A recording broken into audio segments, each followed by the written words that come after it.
Hello, everyone, and thank you for joining us for today's Fiber Broadband Association webinar. My name is David Norris. I'm the webinar producer here at FBA. Today's webinar is Seamlessly Migrate Your PON Network, Driving Openness and Maximizing Cost Efficiency. And this is being brought to us today by Power Tel in partnership with Radisys.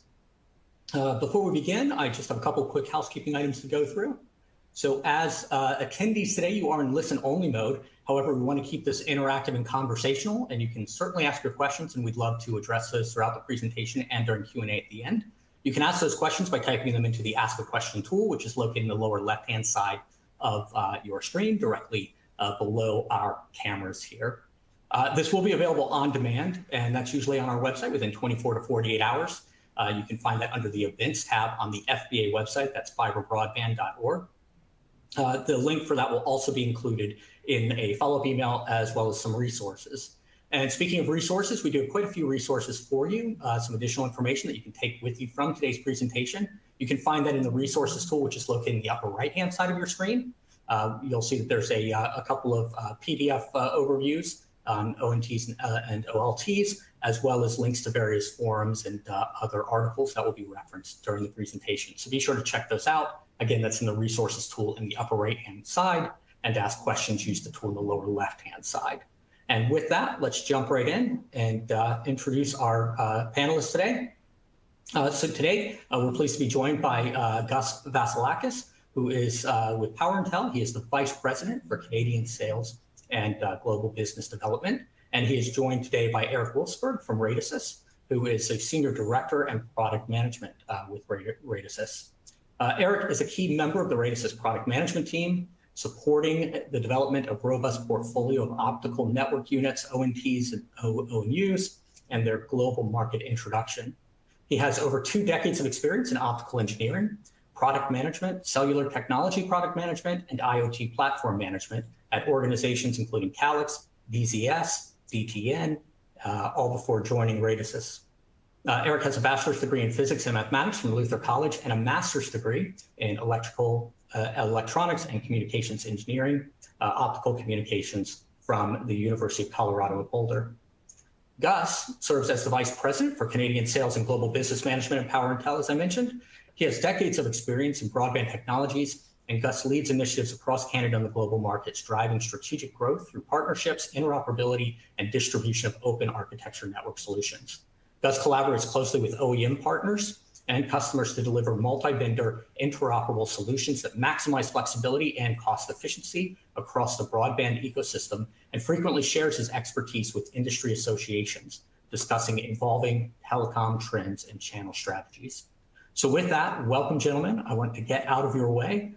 We're eager to hear the conversation, and I will go ahead and hand things over to Gus. So Gus, feel free to take it away. Okay, very good. Well, thank you, David. Thank you, everybody, for joining us. Eric, I think you're up first. I want to thank the Fiber Broadband Association for allowing us to speak. It's always good to talk about all the different applications, both with fiber to the home and for wireless. Yeah, David, you had mentioned I've been in the industry for probably over 25 years. What I've enjoyed about working at Radisys is that, well, I started in fixed wireless. Back then it was single channel DOCSIS over the air. I worked in distributed antenna systems, so I think at the advent of 3G with CDMA and GSM. And then, of course, moving into to fiber to the home technologies, as you noted, with the different companies. So some 20 years of actual fiber experience. I always say, people know me, there's a lot of wires behind wireless. So my time here at Radisys, there's a lot of opportunity here. And we're driving innovation, and it's very interesting to be a part of this with, obviously, our activities in 5G core, in fixed wireless access, as well as fiber to the home. So again, I want to thank you and everyone on attending this session. Okay, great. So, that complements where we are from a technology perspective. And, at Power Tel, I'm most proud of the achievements as we build out the electronics portfolio. Power Tel has decades of history associated to outside plant and doing things to enable fiber and copper infrastructure. We've gotten into wireless and broadband infrastructures, fixed mobile wireless, and different technologies now, in addition to adding an illustrious array of brands and products to our offer, including Radisys. And we're really pleased to be here today and that you all have joined us.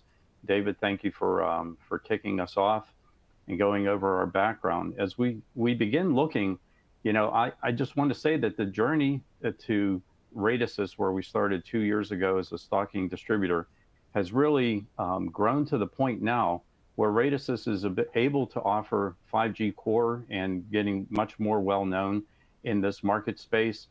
Media applications over wireless are things that are emerging and very successful for the company. Satellite infrastructure, fixed mobile wireless, with the addition of Mimosa, which we've picked up as a brand. Data center connectivity are things that we also believe in, that we see Radisys playing a role in. And today, of course, we're going to talk about PON, XGS-PON, and if time permits, a little bit about AI. And as we said, we put some resources up for you to be able to download during this webinar to hear things more about these solution set. So, Eric, let's start here. And where has Radisys product series really evolved? I like this this slide because it kind of makes it more relatable. The fact that you're looking at all the different communication infrastructure, all the different areas of coverage. Of course, a lot of our company is built on serving the wireless operators. Obviously, we're a subsidiary of Reliance Industries, which has holdings with Geo, and Geo being one of the largest cellular operators today in the world.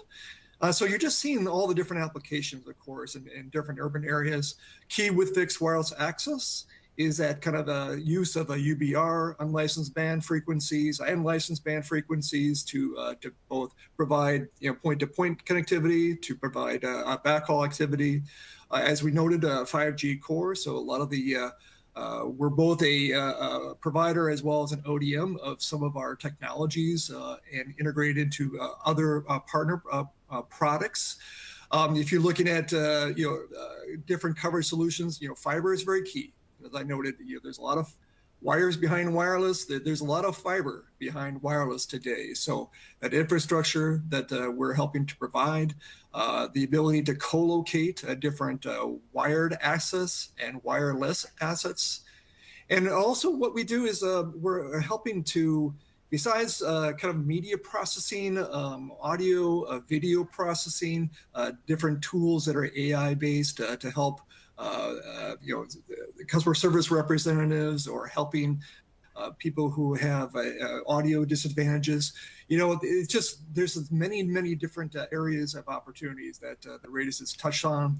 And I like on the far left, in the world of rural communications, difficult areas to serve, you do have that wireless access. You're going to have satellite and 5G on low Earth orbiting satellites, as well as IoT applications. And one of my jobs at one point was actually working in IoT, precision farming, weather, geofencing.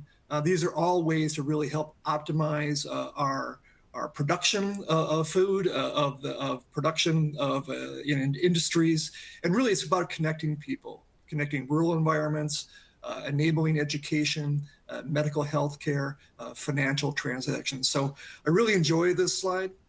And if you don't want to advance the slide to Gus to the next, just a little bit about who again we are. We're part of Reliance Industry Limited. We just some recent facts by the chairman of Reliance that they're currently serving 498 million subscribers in India. 200 million of those are now on 5G, transition from 4G to 5G. And one interesting thing, as you see here with Mimosa, we're our partners with Mimosa in this consortium. 7.4 million recently announced are now being served by fixed wireless. So that's a combination of both 5G as well as UBR type connectivity. So Mimosa is a technology leader in the wireless space with fixed wireless access as well as backhaul services, fiber-like speed. So So Radisys' role is to really help on the technology innovation for Geo, and they all feeds into, again, connecting people and enabling new services. Great. So as we continue today's conversation, and I'm sure we already have a question queued up about BEAD and what role we play in BEAD. If time permits, we can talk about that. No one has a crystal ball, right? But we do know this trend, the business issue, where there's high demand on the vendor reliance and what is being selected. The capital is very tightly managed, and yet they need to be efficient platforms. They need to be scalable platforms. Let's talk a little bit how Radisys fills in the gaps. Yeah, so Gus, it's always been kind of that, and we're very much a champions of disaggregated solutions, of allowing service providers, vendors to have a open architecture. When you look at some of that issues that we have, vendor reliance, it's really being locked in to a certain vendor, of not being able to kind of have different options or different ways of actually deploying your equipment. Also, when we look at the transition, we're seeing a lot of capital investments. People are acquiring different properties, and now you have many different vendors in there. So the issue of a kind of a vendor reliance and many different vendors is becoming very kind of difficult, and this helps really drive some of that capital and operational expense, having to manage multiple equipment, different asset technologies, again, through acquisition, maybe many different vendors within your network. So it really limits the kind of the agility to scale your operations. You're always having to work on the next kind of phase of how to integrate property XYZ. Just a case, there was a recent acquisition of a traditional PON operator, and they acquired a whole network of point-to-point systems, as I'm familiar with. So it's just that, again, different technologies, different access abilities. You're seeing again a lot of investment where people are having both wireless and wireline infrastructure. They just want to be able to control, manage different systems, and a lot of that innovation, you're going to start to see network fiber operators or NFOs who are trying to manage multiple access technologies, multiple ISPs, and do you have the open architecture to be able to support all those different technologies? So there's been, I guess, several people who know me well have accused me of, they ask me what time it is, right? And then I describe how a watch is being built. And I think we're both engineers. So how do we ensure that this is manageable by our customer base, both the large service providers and the rural and smaller providers? Let's talk about simplicity for a moment. Yeah, I guess I was all of a sudden realizing it does say KISS, so I guess we are talking about KISS. So from a Radisys perspective, we've had a lot of investment over the last couple of years to really help that ease of installation. Different ways to actually manage the product. Because if you look at scalability, while we service some very large tier 1 operators globally, when you get down to very small operators and some of the opportunities within the US market, the smaller telcos, it's really about ease of installation. If you're going into optical LAN applications or campus applications, using PON with an MDU, you really want to have simple processes of managing.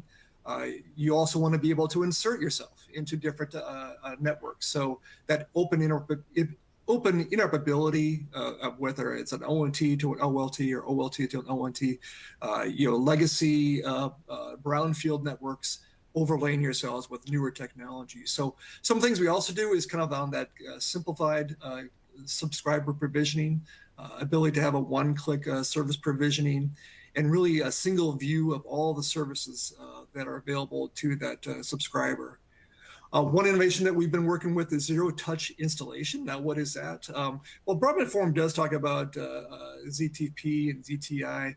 In this case here, we can actually service the OLT, service the upgrade with a simple USB stick and automatically upgrade the unit.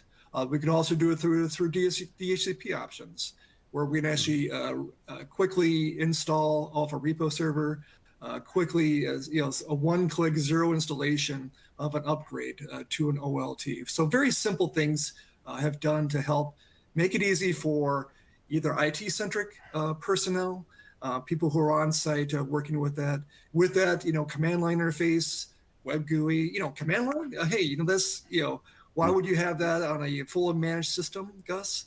But there are some applications. People are command line centric. To have a Cisco command line, advanced command line system, a web GUI to help with status, an RMS.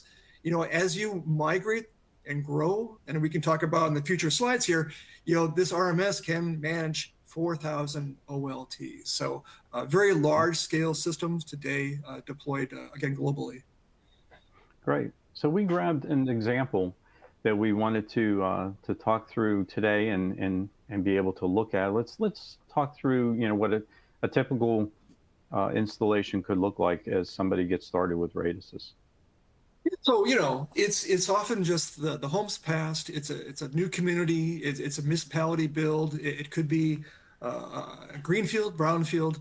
So, the number of homes passed, a single OLT serving, a large number of users, up to 2,000 users.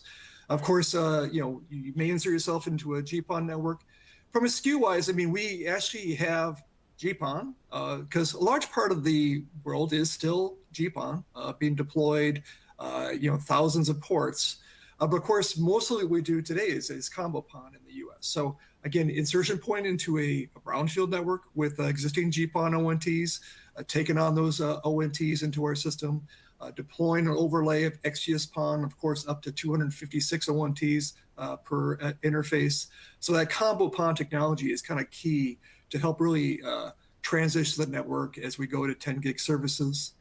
Of course, Radisys itself, we have ONTs on GPON 2.5 gig ports, 10 gig ports. That seems to be kind of baseline technology, Gus, today. And of course, Wi-Fi 6 and Wi-Fi 7. A lot of argument. Is it a one-box solution, all integrated with Wi-Fi? Is it a two-box solution, all with Wi-Fi 6, Wi-Fi 7? And Gus, the serious concerns: is it a white box? Is it a black box? Or should we do silver boxes? So intelligent design is always kind of a fun part of doing ONTs over time. But key for us is also we work with a number of different ONTs. Again, a list of different. We have over probably 110 different ONTs integrated in with our system.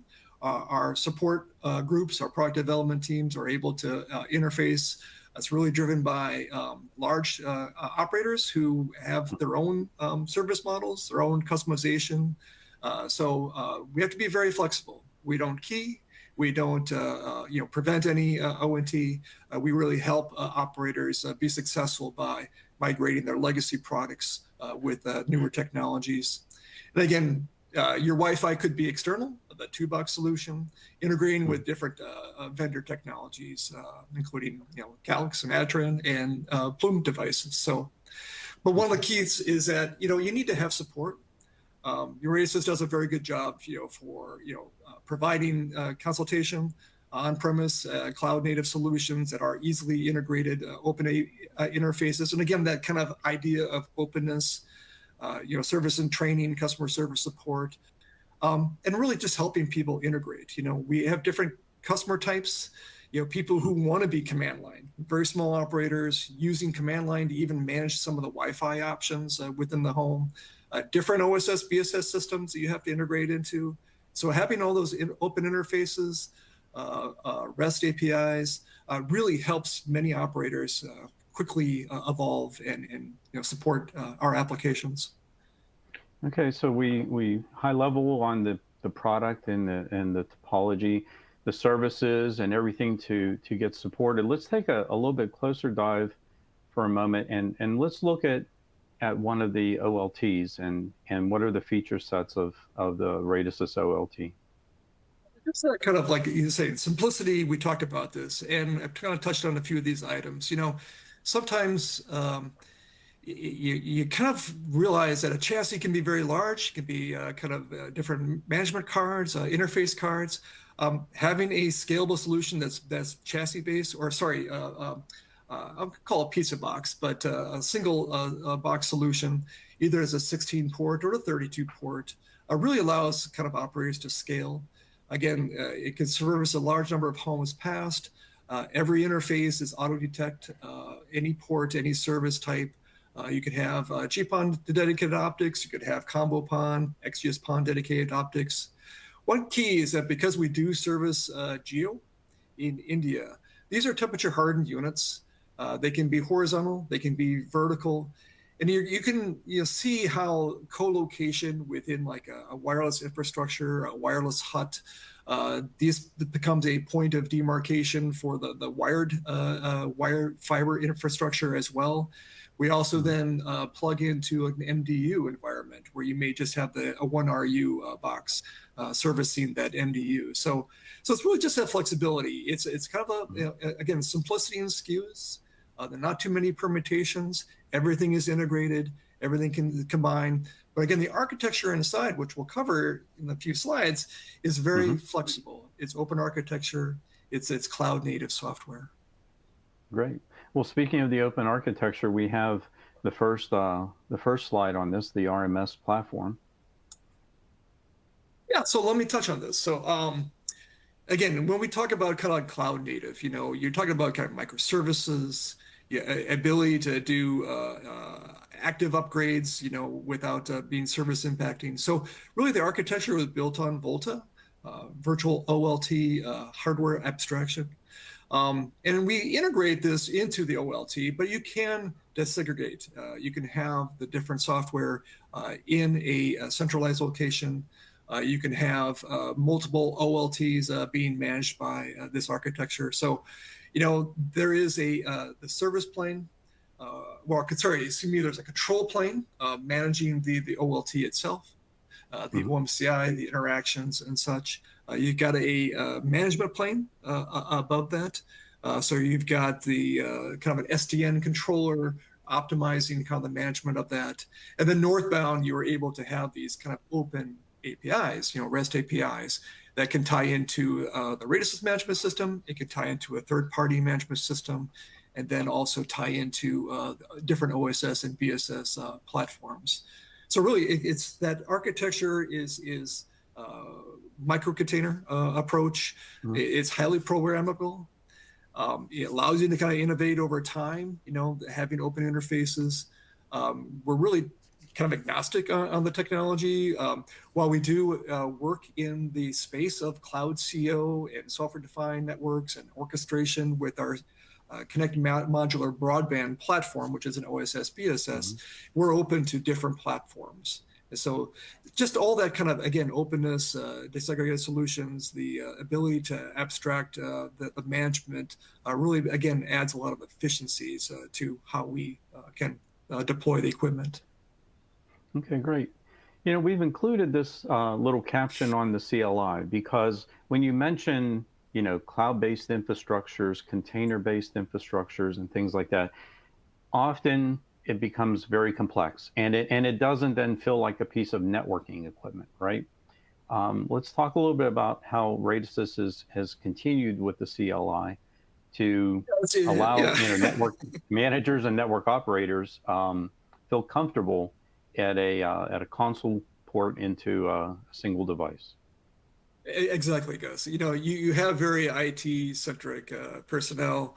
You may be in the lab, you may be on site. A lot of people still like traditional command line interfaces. So we have a kind of modern command line, Cisco-like interface. And here you have the full ability to do configuration of the systems, both the OLT, obviously ONT activation and related, all the capabilities of monitoring. You got statistics, you're looking at status, you're able to look at live traffic and here, and then tools within the command line interface for troubleshooting. Be able to look at PLOM statistics, looking at OMCI messaging, the exchange between the OLT and the ONT. So it just gives that to that IT-centric person.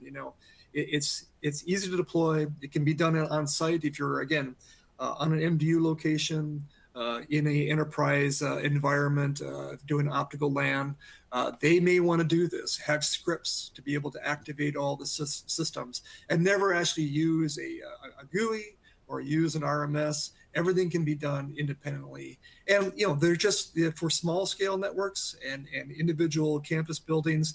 This is a way that people like to actually provision your system. Well, that's, and I think that was a key point for us to stop on. There is now the GUI base, right? Of course, we almost every company, is now offering a GUI with its integration. We'll talk a little bit about where Radisys is right now with this platform. Right. So we've always focused on RMS, an element management system. Again, we were looking at very large scale networks and 4,000 OLTs, as I mentioned earlier. But again, it comes down to you're on site. You want to know what the status is.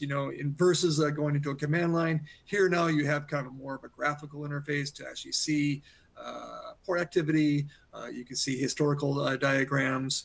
You can run reports from this. So it is more of a kind of a ability to monitor and see activity, do some basic troubleshooting prior to going into maybe command line for a deep dive. But you can really see it in a very simplified fashion, your configuration of your network, again, graphically.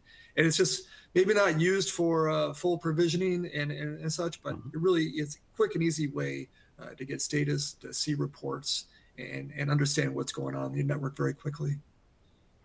That's excellent.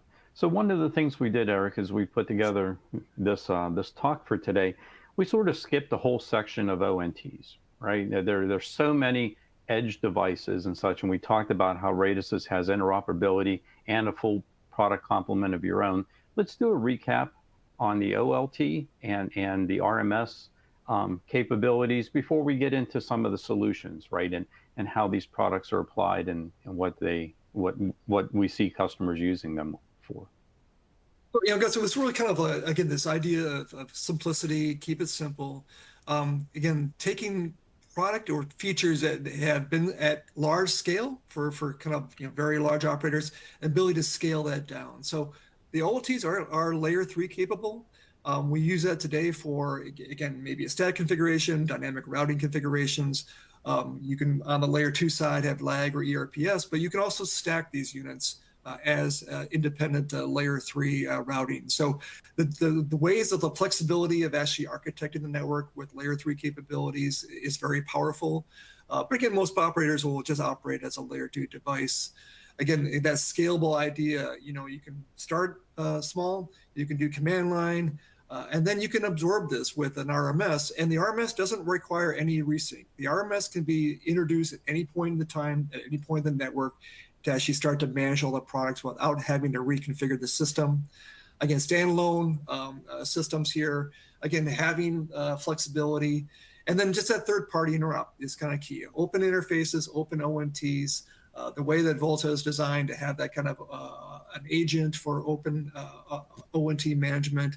And again, it's the services, it's the support to help enable those third-party ONTs onto our platform. So again, that insertion point of combo PON, help absorb some of the legacy GPON networks, and then allow customers to move to XGS-PON as well. Okay, great. So we promised a few solutions. Let's start with MDUs, and this is a rising popularity of mixed communities, and single-family homes, townhomes, condominiums, small businesses are that new growth cluster that's popping up across America. Let's talk about the MDU strategy for Radisys. Well, we're here at a fiber broadband association, so everything's fiber. And yes, fiber to the home has been servicing single-family, multi-dwelling, townhomes and related. What we're seeing now, kind of again, covering every living unit, every building, MDUs with fiber. And again, it can be a single box solution, all-in-one, Wi-Fi 6, Wi-Fi 7, having different interfaces available to the subscriber for direct connection for the gamers. But it's really that application. This is nothing new. It's just more of the flexibility. One thing that we've been doing is adding more intelligence to the edge. So you may have a demarcation point, a fiber. You may have different Wi-Fi options, that you're offering to the subscriber. You still have enough intelligence at the ONT side to do speed tests, to have other security features on that. This is done through OpenWRT. So it gives you a kind of a strategy where you can have all your intelligence, even though it's a single demarcation point, and then still feed different Wi-Fi options. Okay, great. We talked a little bit about Wi-Fi, and maybe one of the things that we'll touch on in this is how Radisys is now moving even into the Wi-Fi controller, right? And some of the things that are really helping grow and expand these optical networks. Yeah, I mean, key, and our partner, of course, with Geo is, they're focusing on both small business, enterprise business as well. So our work with enterprise is both for fiber, having ONTs with power over Ethernet, hardened units that can be in different parts of a building. But then you're feeding a enterprise-grade Wi-Fi. You can't, service an enterprise environment with roaming, with captive portals, radius authentication, with a residential type ONT. So we're proponents of open Wi-Fi. We have open Wi-Fi based access points and an open Wi-Fi based Wi-Fi controller. And part of this is that while we're servicing the building with fiber, feeding again maybe small cells, maybe again these access points, using fiber. It's really about again connecting and allowing kind of scalable solutions, that can be quickly managed. So again, that open Wi-Fi standard allows different manufacturers to participate in the access point technology. It's an open standard. So we really see this kind of growth area within this. It also can apply to community Wi-Fi, outdoor Wi-Fi. And again, Radisys, in our support of both Mimosa and Geo, we service a lot of underserved areas that are still using community Wi-Fi to have that initial engagement with customers. And having a full managed solution, including activation and pay cards and payment gateways, so that people can easily access services, either medical services or school services. So that open Wi-Fi based architecture is really beneficial in this kind of environment for optical LAN. Okay, many of our service provider customers, municipal broadband, rural broadband, co-ops and such, integrate into the cellular infrastructure and the utility management infrastructure. Radisys has examples of this as well in the portfolio. We thought we would talk a little bit here about cellular backhaul and how this is a positioning for PON networks. So of course we have wireless in our DNA. So we're obviously helpful in or developing 5G core and in the 5G space. But what we see is a lot of the kind of co-location of wireline, of wireless, of having an ONT integrated into the radio side, having backhaul transport of PON into a system. Of course, now a lot of cell towers and large cell towers are being served by 25 gig or 40 gig optical fiber. But for many distributed systems, you're still using PON technologies to get 10 gig to the tower site. You may actually locate, again, the OLT at the tower site, or you can have a point-to-point or point-to-multipoint backhaul system feeding maybe an MDU, and then having the OLT inside the building, or again, an enterprise application where you're actually feeding this over a wireless. So ability to kind of have that coexistence of fixed wireless access, of both 5G fixed wireless access and UBR, and then having different placements of the actual OLT. Again, an underserved area over a river crossing where it may be hard to get the fiber over. You may have a backhaul link and then service that small community with a OLT in a hut. So again, a lot of advantages, and then having, of course, pluggable ONTs, both on GPON side, XGS-PON, to really integrate into those radio systems. So we see a lot of this in India. We're seeing very large scale deployments, and again, an interchange between wireline and wireless, lots of wires behind the wireless communications. Yeah, great. So one of the last, I guess, things we were going to talk about today and we mentioned it early on, is a little bit about the AI capabilities, and where Radisys is starting to make investments and deployments. You know, we see a lot of customers with interest. We see people that maybe put it into their requirements in future. A lot of things are geared towards the rapid deployment of infrastructure, and then the automation and the control of infrastructure. But where's Radisys in the AI spectrum in the coming months? So what's interesting for us is that we have major investors within Reliance, with Agile, So, and of course, there's very large scale, data centers. There's AI infrastructure being built, but from a practical side, from a service provider perspective, a lot of it is the data. You will start to have kind of and we're seeing, if you have anybody attended the Fiber Connect trade show, I did present this with the Broadband Forum. It's really kind of the whys. What are people interested in doing with AI from a service provider perspective? What are some of the limitations of how we can do that? What are the risks, of course? A lot of people are starting kind of just with the internal tools of AI, whether it's a customer service call-in center, whether it's kind of using the initial data collection, making inferences, analytics, to actually determine or proactively determine that there may be an issue or the areas of congestion. A lot of the planning tools around maybe GIS, maybe incorporating different data sources together, say like our ArcGIS. And one thing we should note is that, Geo is very active with ArcGIS, Esri. There's some case studies. If you go to the Esri website, some of the case studies around planning of your network for wireless planning. It's a very interesting, applications using GIS technology.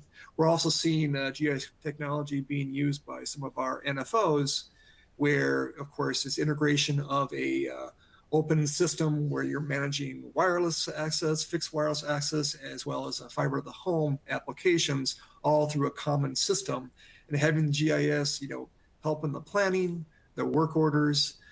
All that data is available, and then how you roll that in with all your management systems, your actual access technologies, whether again it's copper or fiber. So on the CapEx side, it's really helping carriers create those kind of tools, financial tools, helping on the design, knowing the decision points of where to build, when to build, knowing where your inventory is, again, prediction of the actual network. So it really helps on the capital side. You can have we talk about digital twin.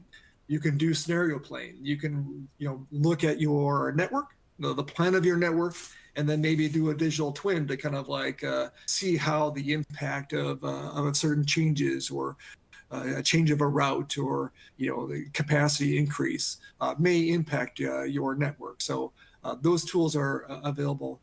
On the Apex side, of course, you start to look at, again, from a sales opportunity, all this information is available. There's huge amounts of data, and again, they may be coming from different sources. AI helps kind of normalize all this, able to pull in dissimilar data from different sources, and then using that to kind of make, again, inferences, understanding the plans here. So again, optimization may be an idea, security, in terms of what is happening in the network, or, predicting based on traffic patterns. There may be a security issue. We talk about sustainability, how to optimize and cost reduce and lower the cost of utilization. Can you move capacity from one port to another? Can you shut down certain assets so they can save on power? There's diurnal changes. The way we know the wireless industry, plans on their network with daily changes in capacity. So how can you reroute that capacity? How can you do different things? So AI can be used in that. And then really, again, having open infrastructure interfaces, again, allows it kind of that idea of cloud native of design and of such. We ourselves at Radisys, we're using it for design purposes. Our product development teams do use AI for some of the scripting around command line or other tools. We also have tools around just customer service support. And as we talk about kind of our Engage platform, we are offering, again, customer service agents, automatic translation services. If there's a caller coming in that speaks a different language, to instantly detect that language and be able to convert the conversation into that something that somebody can understand. Using AI, using generative AI tools, you can actually provide different media mixing capabilities to actually change the language in real time, so that people can relate and be better engaged with their whatever issue that they may have. So there's just a lot of interesting things, and what the service providers are going to have to weigh is that cost benefit, that risk benefit. Yeah. And as you look futures, you're looking at automation of the network, both on the wireline side and the wireless side. That's why there are some links attached to this. What is occurring in the 3GPP world? What is some of the other studies are for how to utilize AI technologies. So Radisys is very invested in this. Geo is very invested in this, of course, from some of our people who are invested within the company itself. So you're going to see some interesting things coming through over time. Awesome. Well, I think that so we did a pretty good job. We explained the platforms, the positioning. We did some solution and talked a little bit about futures. I think there are some questions. So David, we may switch back to you if there's any questions that came in during the conversation, and as time permits, we'll answer them. Yes, and we do have some questions coming in. If you haven't gotten your questions in yet, you can use that questions tool to type them in, and we will get to those as well. So just to kick things off, someone's asking, does Radisys have an example in North America of customers leveraging PON and wireless technologies? Sorry, Gus, I'll take that. So yeah, no, we do. And what is interesting is that, again, some of the requirements, are, you're starting to look at some of the municipalities, some of the altered technologies, or maybe, again, looking at how can I coverage area with wireless and wireline. And so we have some very large customers who are taking that approach with a common OSS, BSS management system. And again, I mentioned a GIS system as well, that they can overlay a fiber build, look at the areas that, as they build out the fiber and build out the network, these are the endpoints that get connected, the homes passed, but then also overlay that with maybe a fixed wireless access network. And looking at, here's the coverage, here is the pole sites that may have the fiber to those pole sites already providing backhaul. So they can kind of continue to build their network in a very logical way. So using that kind of common management system, creating work orders that can be assigned to the wireless team, it can be assigned to the wireline team, different ISPs, as a network fiber operator. The idea is kind of open access, using the kind of open access technology that we offer. There may be different OMT types being deployed by different ISPs. So really, again, that pure open access is almost kind of becoming a criteria with some municipality builds, where they're expecting that multiple ISPs can be operating that network. A single operator may be managing both a wireline and wireless network. And then they're getting maybe multiple technologies involved in that area that they're helping to manage.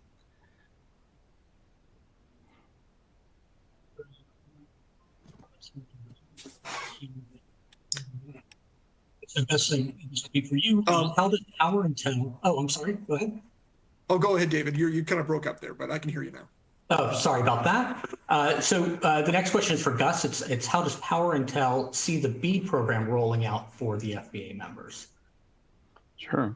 Well, I think no one has a master crystal ball, but we are seeing, as many of the states and the BEAD information is being released in the bid proposal area, that there's an increasing percentage. It's still a small percentage, but there could be some low orbit satellite solutions included, and the usage of fixed mobile wireless as a method. And this is where Power Tel, my team and I have been really focused on building out our portfolio with Radisys, with Adtran and Sienna and Juniper Networks and Fujitsu, now Onefinity.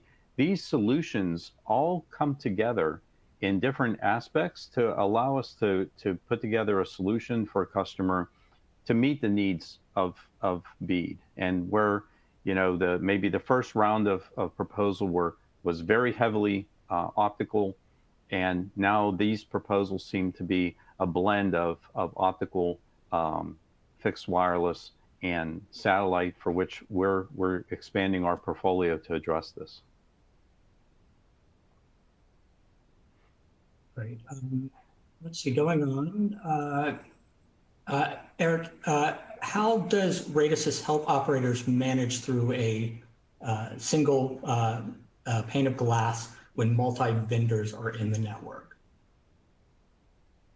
Well, David, we're participants. A little background: we're participants within the Broadband Forum, and there are initiatives around Cloud CO. So, Cloud CO, the premise is that you have different ASIC technologies, you have different vendors, open interfaces. And so you're looking at kind of a way to abstract the management layer and manage many different technologies. Again, it could be fiber, it could be wireless, it could be copper as well. So our participation in that, our work with Deutsche Telekom, with Access 4.0, is just kind of that. You've got many different OLT manufacturers servicing the network. You can combine that together to kind of get a kind of a single pane of glass management capabilities. Again, we're helping on that kind of open REST API interfaces northbound of our own platforms to be tied into different orchestrators. And again, we have our own orchestrator, OSS, BSS system, software-defined networks. And so just our participation in the Broadband Forum, we are on some of those leadership committees, is really kind of setting the groundwork for that kind of more holistic network management capabilities. And then helping others who are, again, these OSS, BSS systems, they may be a network fiber operator servicing multiple ISPs, again, maybe some different technologies. I just see a lot of promise in of course, with AI, you're able to maybe help on that translation between different platforms, different access technologies, the different vendors, and getting to more of a common view. I don't know if we'll ever get there. There's still going to be a swivel chair in the NOC, but you can get down to more of a kind of a single view, both within the home with a common ACS or multiple ACSs into the into the core with different access technologies. So, kind of related to that. Somebody else has asked, what role can Radisys play for network operators? I guess they're asking who are consolidating or merging their networks. Well, we kind of touched on the services side of what we do. So we can again in that scenario of integration and support. We help in the OT interoperability, again, with many of the larger operators who already have existing products or a brownfield network with an insertion point of legacy products that they need to pull into a different OLT. So really the services side, our product development teams can scale up and support that. We ourselves support Geo with some of the application development, around this kind of the service creation. You're seeing a lot of, again, I mentioned school and education and medical and again, business service types things. There's just a lot of content being generated, a lot of applications. And so we have the resources to help in that development.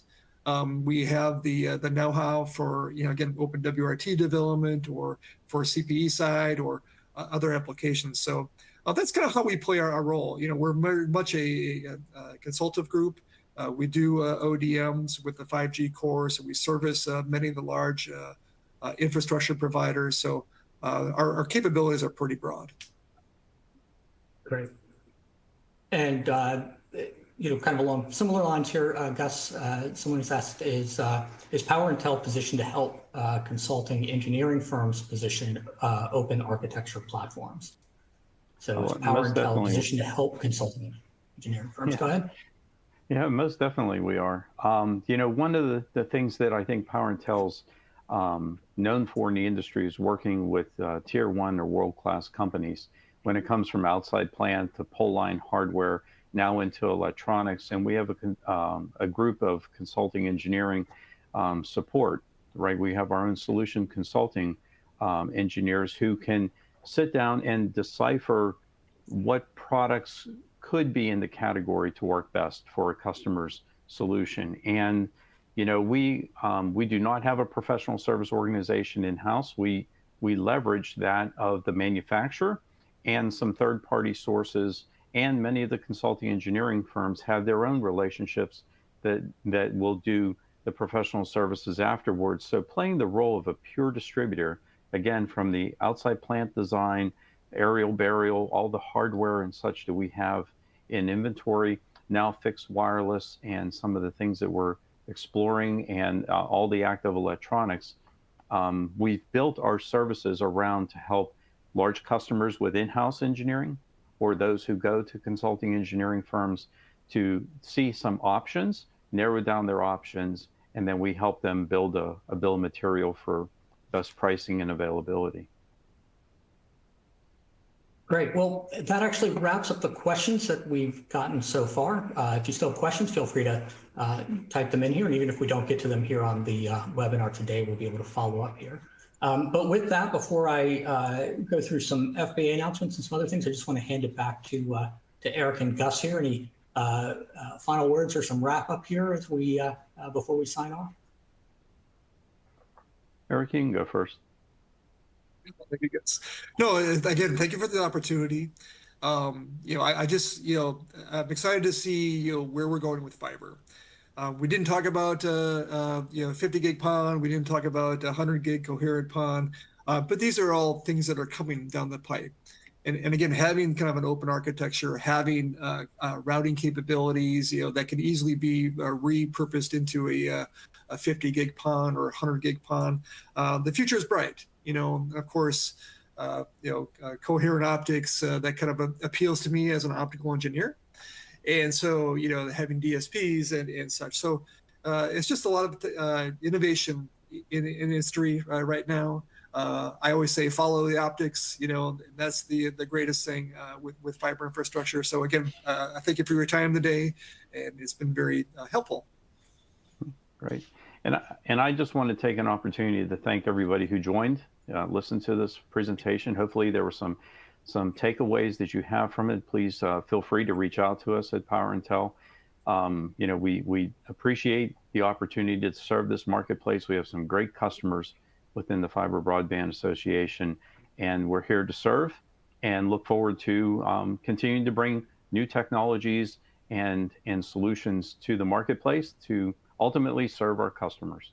So thank you, David, for helping us put this together, and Fiber Broadband for the opportunity to present, and hope to see you all soon.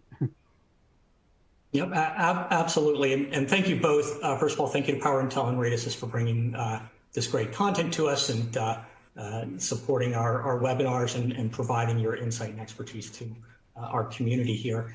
If you do want to continue the conversation with Gus or Eric here, you will have an opportunity to do so. We have a survey that will pop up right when we close out the webinar here, and one of the questions in that survey is whether you want somebody from the team to reach out to you. So if you would like to have a follow-up conversation, that's a great way to do it.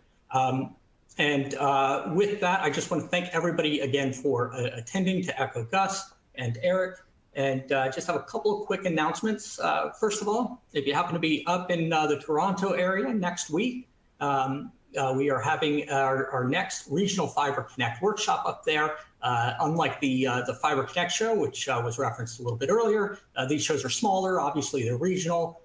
great networking events, and just a great opportunity to meet up with like-minded folks in the industry and collaborate with each other. So I encourage you, if you're in Toronto, to check that out. We've got more coming up later in the year. We'll be in Spokane, Washington in September, Scottsdale, Arizona in October, and finally rounding out the year in Kansas City, Missouri in November. So please do, if you're available for those, we'd love to see you at those in-person events. And with that, I also want to just mention once again, we have our Fiber Optic Path program. This is our program to train and bring up the next generation here of future fiber technicians to help with all this fiber deployment that we're facing right now. So if you're interested in supporting that program or want to learn more about it, follow that QR code. There's also a link in the resources. And speaking of the resources, be sure to grab the extra information there from Radisys and Power Tel that are there in the resources for you. Those links will also be included in the follow-up email. And finally, we have a lot more webinars coming up. So go out to our website, check out things under the events tab, under the webinars option, and you can find a list of what's around the corner here. Also, just want to remind you about Fiber for Breakfast, which is our weekly webinar featuring Gary Bolton, our CEO and president, with different industry luminaries every week to discuss trends and other topics. So definitely check out Fiber for Breakfast. That's every Wednesday at 10 a.m. Eastern time. And we look forward to seeing everybody on that. And with that, thank you again for attending. We look forward to seeing everyone on the next one. Bye. Yeah. Take care.